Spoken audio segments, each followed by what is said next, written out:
Tell me what you know about the Mackenzie Valley Highway. So as far as I know, they're planning to bring it in from that side of the river down this way.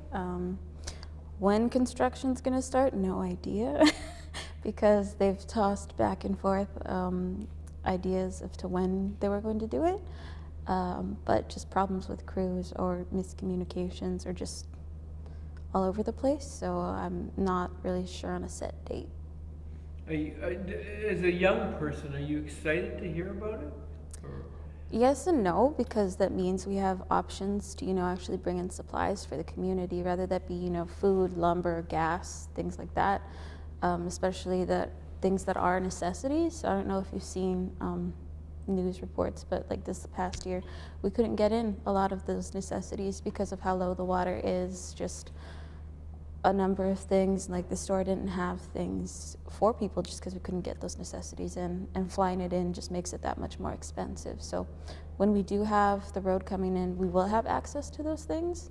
But I feel like a big concern of mine, especially nowadays, is more drugs would be coming in, which is a big fear of mine, because if you look at the communities, that's just what's making its way up here.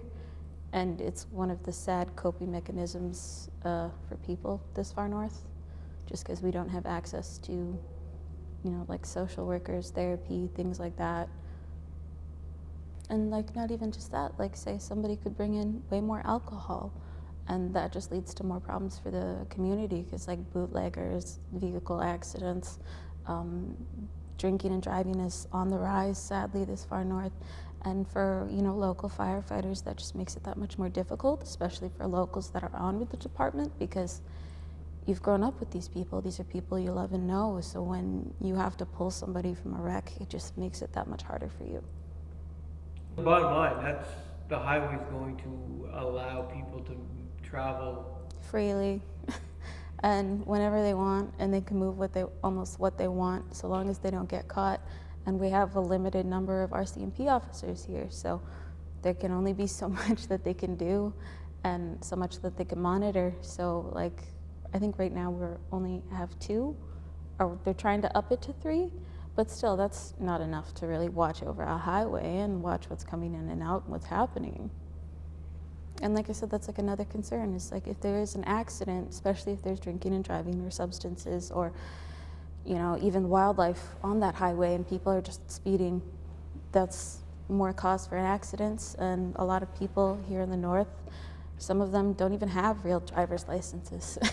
So they're not paying attention at like dusk and dawn for like wildlife, or they're not, fully paying attention to road signs. So anything and everything can happen. And again, depending on where they are in the highway, we can't get to those people in time. Some people really want to get out.